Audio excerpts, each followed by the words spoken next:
All right. So good morning, everybody, for those who are watching online and via through the phone, and for those who are watching online through video and through the phone, welcome to our 8th session of Vibrant Healthcare's Educational Speaker Series. This program is funded by New Horizon for Seniors. My name is Courtney Matas. The topic of the session is a little different today. It's our celebration session, and today's speaker is Miss Desiree Walsh, a Canadian comedian. This session will be recorded and available for YouTube on YouTube later. I would like to thank Miss Desiree for joining us. Desiree is a comedian with cerebral palsy and a former competitive swimmer. She trained in the early morning swimming workouts for the late nights of stand-up and then for late nights of stand-up comedy. She has been featured on television, the Real Abilities Film Festival Comedy Night, ALT Comedy Lounge, and the now function show nighttime TV Rogers Cable Mississauga. Desiree, the mic is now yours. Thank you so much for joining us. Hello. It's really good to be here. Before I start, a little bit about me. Yes, I am disabled. I do use a wheelchair. You just can't see it because of Zoom. I just didn't want anybody thinking I was doing like very specific, edgy material as like an able-bodied white woman on disability and society. I have noticed society treats the disabled different, and I have a hot take. No, it is my real life, and I actually like it quite a bit. I'm actually enjoying the quarantine, which I know is kind of a funny thing to say, but I am enjoying it because none of the walkies touch me when I'm out anymore. No. Apparently in the before times, I look like a shopping cart that needs to be returned to Walmart to the walkies. So I really do enjoy that part of the quarantine. Also, now when I'm at the grocery store, I don't have to listen to people's stories about their friends in wheelchairs. Because in the before times, it was just like, I'm really sorry to hear about your friend Mark, but I do not have any wheelchair basketball information. I do not.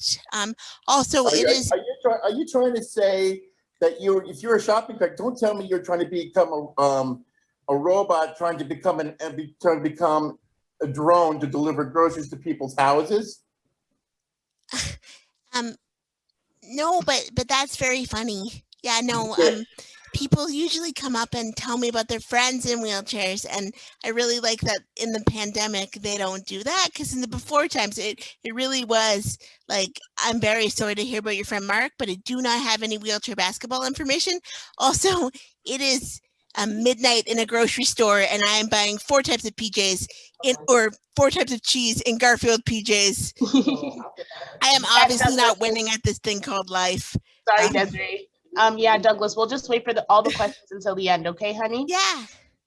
Oh yeah, sure. I'll answer any questions at the end. Yeah. I'm not disabled, Google, but I will answer your questions. Before the pandemic, I was lucky enough to go on a date. Well, it wasn't so much of a date as a man sat down beside me in a Starbucks and asked if I had any wheelchair basketball information for his friend Mark. But I needed a win, so we're going to call that a date. And myself and this man got to talking about disability and the media. Because apparently I don't like small talk. None of this has the weather. And I told this man that I wished the media understood that people with disabilities did more than go to the bank and die. Yeah. And now I'm going to tell you where I work during the day. I work in a bank. I'm a living stereotype. For those of you who may not be aware, Canadian banks have really good equity programs, so that we often hire a lot of disabled people, and we are heavily featured in their media campaigns. Yes. The best jokes are the ones you have to explain. If you're not given a 9-minute TED Talk after every punchline, you're really doing it wrong. Yeah. Don't ask any other comics. I am right. I really, really like working at the bank, and people are always like, oh, like it must be so hard to work at a bank. And really it's not. All you got to do is show up on time with a clean shirt and not touch anyone's bum. Yeah. The pandemic's made that considerably easier. Since I now work from home and also live alone. Yeah. The other reason I really like working at the bank is it's very politically correct. I know that people kind of poo-poo political correctness a bit, but I like it because for 8 hours, none of the walkies ask me questions about wheelchair. And quite frankly, I appreciate the peace and quiet because I'm sure some of you know in here, walkies are very nosy. So it's nice. It does make it hard to make friends and form meaningful relationships. I had a coworker in the before times that I think maybe wanted to ask if I was single, but did not want to get in trouble. So he chose his words very carefully and said this. So you've given up on men completely? And I said no, but I guess that's what I get for wearing a bathrobe and Crocs on casual Friday. And also the box of wine for lunch probably didn't help. But to my credit, they were the fancy Crocs with the rhinestones in them because I'm a professional. Yeah. I recently got a new job at the bank and I really, really like it. It actually has to do with like disability and accessibility. But it's the first job I've had where I'm training remotely because the air is still poison in Canada. Yeah, so none of my coworkers know I use a wheelchair. And on the first day, the lady that was training me was like, do you even know anything about disability or like accessibility? And I immediately went into like my education and all the related jobs I've had to like disability and accessibility. Did not mention the 37 lived years as a woman in a wheelchair, like just did not mention that, did not mention the lived experience. So now she just thinks like I'm a white woman, who, like a white able-bodied woman who likes to help, who saw some disabled people and was like, I'm coming, disabled people, I'm coming to help you. Yeah, this is how I think walkies run. Because I've never done it, I don't even stand up to brush my teeth. But it looks very angry. There seems to be a lot of fist pumping. Yeah. I have no segue for this next joke, but another fun fact about me is I'm addicted to psychics. Like, well, not really addicted. Like, I'm just a very suggestible person, so I have to stay out of places like Dundas Square. Yeah.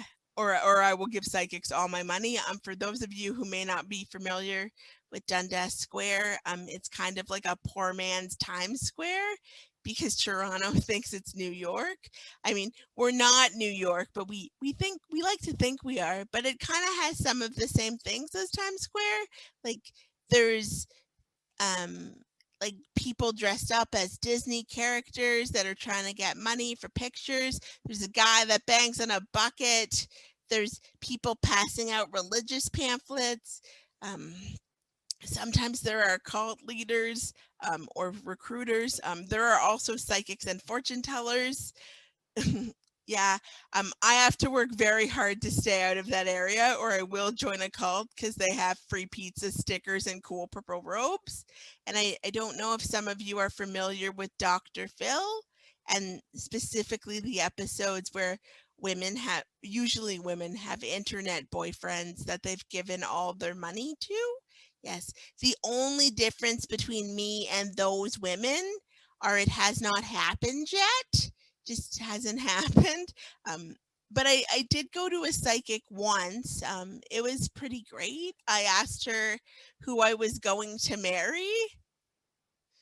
because why would I put the work in myself to like find that out? So I asked her who I was going to marry, and she told me it was a man I worked with that I talked to every day who was a little bit younger than me.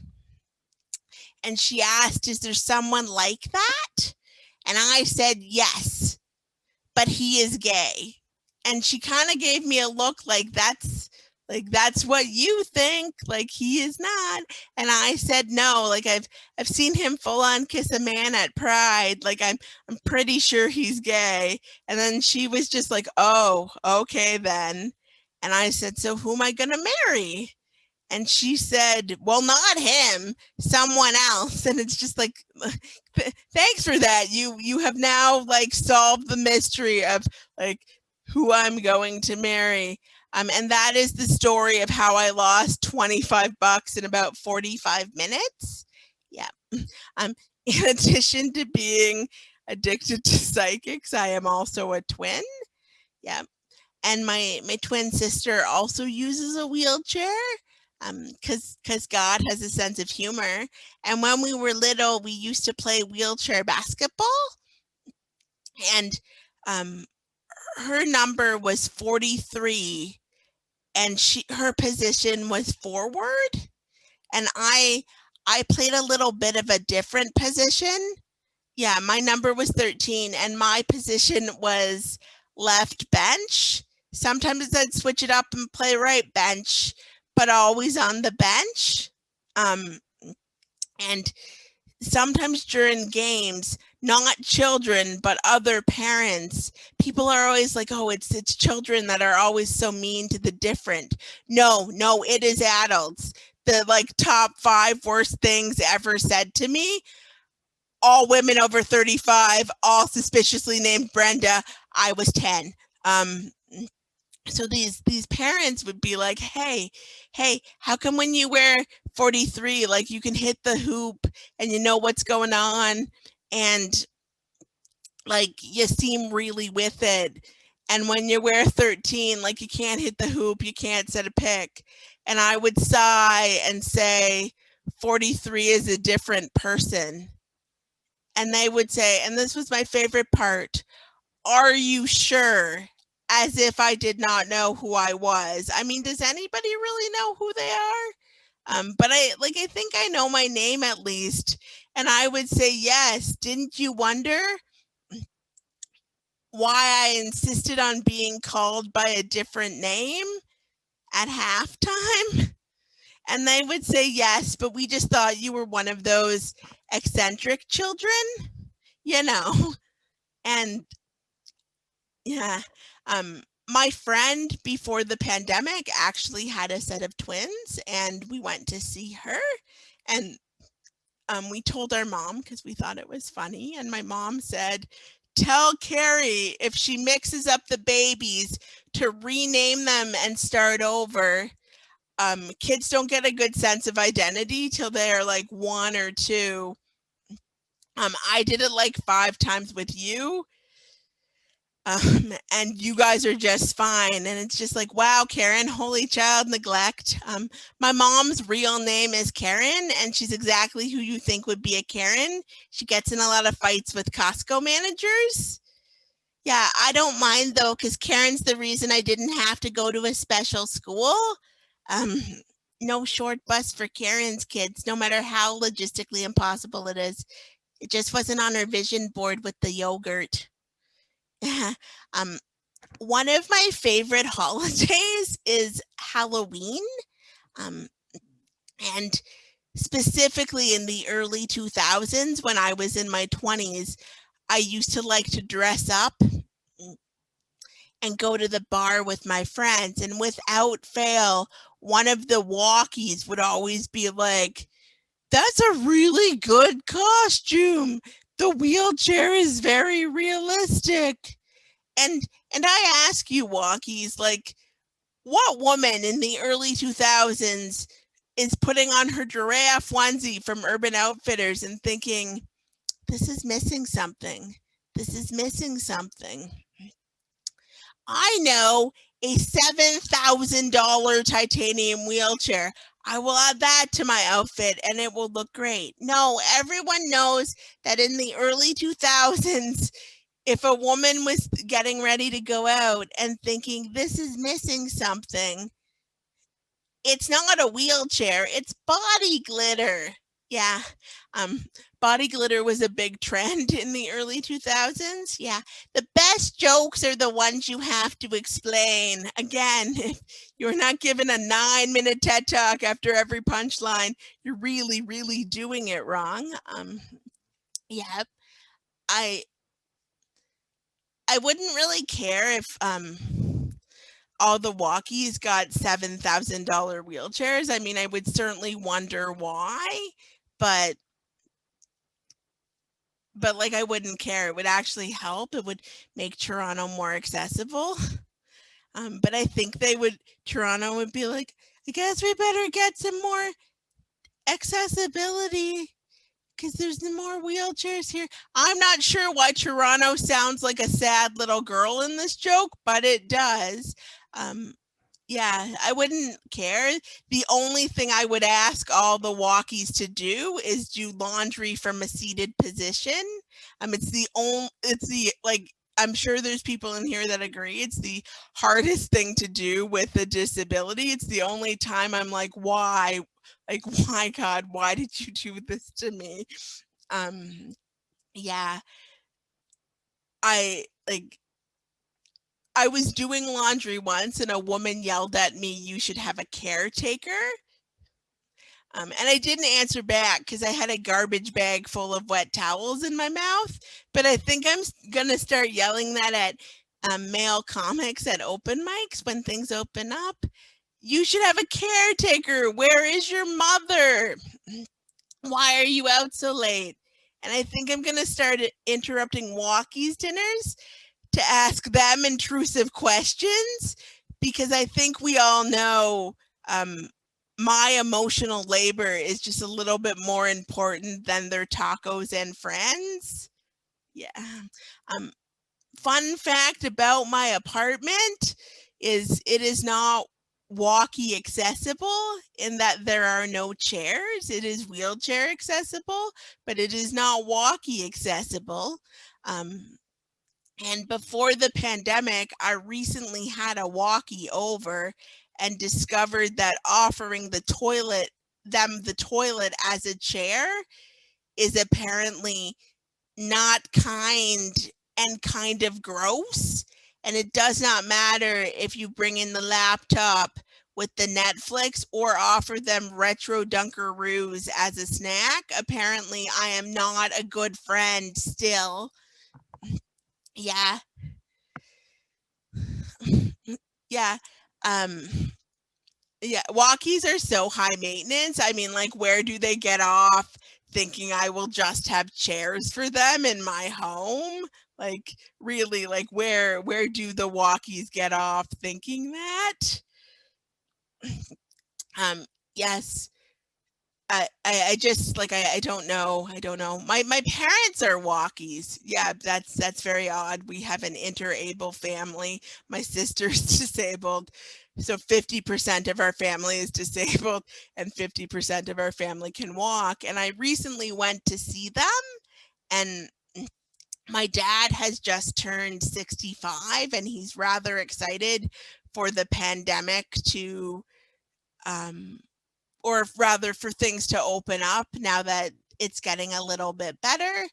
And that's mainly so he can finally go to the bank and tell them what the bank used to be before it was a bank. Yeah, I was able to go see them before things got really bad. We were sitting down to dinner one night and my dad said, largely unprovoked, so there are a lot of gay people at my work now.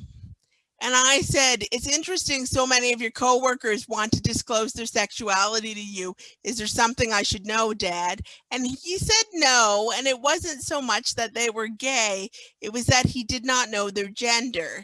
And I said, why do you need to know your coworkers' genders? You work independently in a factory. Why is this an issue? And he said it wasn't, but he just worried in case somebody talked to him, like what he should do. And I said, that's simple. Just ask their name and go from there. Use their name. And he said that was fine. But what if he needed a pronoun, like a he or a she? What would he do then? And then I said, just use they or them, and this seemed okay. And then my mom busted in and was like, actually, I think that's offensive. And I said, listen, Karen, we'll get to your hate speech TED Talk later. Dad's job is on the line. We need to keep this simple. So myself and my sister made him compromised and made him a sign. It says, my daughters say I cannot talk to you. It's for your own good and mine. Please find somebody else to help you. Have a good day. Yeah. My parents are great. They live in a very small town up north. I always like to tell, if there's any Americans in the audience, it's like Bangor, Maine. Which is also fitting because they have a pet cemetery on their property. And I recently learned that telling people you're reading the books Stephen King's Pet Cemetery and you thought of them is apparently not a compliment. Yep, but that's where they live. And there was another time in which we were sitting down to dinner and my dad said again, largely unprovoked, what's the deal with these defund the police people? And I said, well, Dad. And then my mom appeared like a Batman villain in the shadows and said, do not do this with her, Alan. You will not win. And then we sat down to dinner and my mom said, largely unprovoked, what's pansexualism? And so we did explain it to her, myself and my sister. And then my dad said, there are too many genders these days. Where did they all come from? And I said, well, Dad. And my mom said, shut up. I want to have a nice dinner. Yeah. So I mentioned Bangor, Maine earlier. I've been doing a lot of Zoom mics with American comics, and I love it because I'm learning so much about the US. For example, did you all know that New Jersey is a state? Because I sure didn't. For most of my life, I thought it was a suburb of New York. Turns out I was getting it mixed up with Staten Island. Yep, I don't know very much about Staten Island. So I Googled it, and a tourism website with 13 interesting facts about Staten Island came up. And the best one, the most flattering, was that they have the largest garbage dump in the US. Isn't the garbage something we're supposed to be hiding from the people, the tourists? Like, I'm from Toronto, and on our tourism websites, we talk about the lake and the Sky Dome and the CN Tower. My tourism website is from the early 90s. That's why the Sky Dome's on it. That's a little joke for the Toronto people. But we leave out the negative things, like there's no affordable housing. It's not very wheelchair accessible, and we're kind of mean for a Canadian city. Like, other Canadian cities do not like us, but you should come see us. Yeah, I'm also learning about the food in the US, mainly something called the Uncrustable. We don't have these abominations in Canada. For those of you who don't know, it's a frozen peanut butter sandwich with the crust cut off. I am told it is similar to the white trash cousin of the Pop-Tart or the red-headed stepchild of the Pizza Pocket. And kind of my question to the Americans about this is, wouldn't it be easier to make a peanut butter sandwich? Because with an Uncrustable, you have to thaw it and cook it and then eat it. And it just seems like a lot of work. I recently did this joke and another comedian was like, no, like, you don't have to thaw them or cook them. You just eat them frozen. And now I have more questions than I have answers for the Americans, because, like, what do you mean? Like, why are we paying money for the worst day of grade 2 when the ice pack fell on top of the sandwich? Why are we paying money for that? And then another comedian was like, no, you don't eat them frozen. If you take anything away from my set, please take away that American comedians are very helpful. So he said, you don't eat them frozen. You just take them out of the freezer and let them thaw naturally. So now I have the question, is it a friend or is it food? Because like, what do you mean? You just take it out of the freezer, cuddle it, hold it close, sing it Tana Dancer to the desired temperature you need. What I'm saying is I think Smucker's needs to be stopped between that and the Goober grape. There's a lot of talk about like what happened in the US or what's wrong with the US. And quite frankly, as a person who only discovered New Jersey was a state quite recently and also asked the question, what's a New England recently, I do not believe I'm entitled to an opinion, but I do believe it started with the invention of the Uncrustable. Yep. The other thing I learned about American culture is the lexicon handicapped is still widely used in their country. That's not really a word we use anymore in Canada. It's more of an 80s lexicon, and you really shouldn't use the word handicapped, not because it's ignorant, but because someone might hear you and think you are from the 1980s and then get all excited because you obviously have a time machine to escape 2021. So they will be disappointed when they find out you were just a dad with a trucker hat. On a personal note, or you can still use the word crippled, but the problem with the word crippled is only some people can use it. And you often don't know if you're one of those people till well after it is out of your mouth. Yeah. On a personal note, I do hate the term special needs because it makes it sound like the disabled are asking for just a bowl of green M&Ms. I do not want a bowl of just green M&Ms. I want the same rights as the walkies. I want to be in the same spaces as the walkies without actually being a walkie because that looks terrible. I do not know how the walkies do it all day on their meat legs. It makes me want to have a fundraiser for them. However, that being said, if you did have a bowl of green M&Ms, I would take them because they are delicious. Yes. Thank you. That's my time. I think I'm going to end it there. I have been Desiree Walsh. Thank you. Thank you so much, Ms. Walsh. I had to take myself off camera because I was dying. You're so funny. I really do appreciate everything that you said. Unfortunately, I am a walkie. I don't want to be a walkie anymore, but it's okay. I like walkies. You are good sports, if nothing else. Yeah. Oh, by the way, the performance was good, but you should really be using a green screen for your background, and then you can generate the background properly, so you don't keep fading. Oh, were my arms disappearing? Yes. Okay. So you must have been coming in and out of phase from a different dimension or something. Yes. Well, I am doing this from another dimension. You caught me. I'm actually an alien. Yeah. Same. Yeah. Oh, by the way, if you ever have to get your teeth taken out, make sure you paint it blue so you can use it with your iPhone. Okay. Yeah, and everybody last year was supposed to have perfect vision. Oh, right. Yes.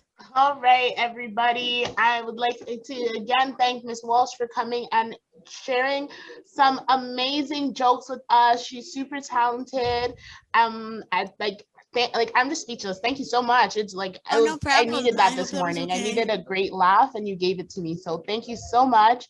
Also, one other thing, you should actually be that part about having the walkies and wheelchairs makes perfect sense for teaching them how to become attendants.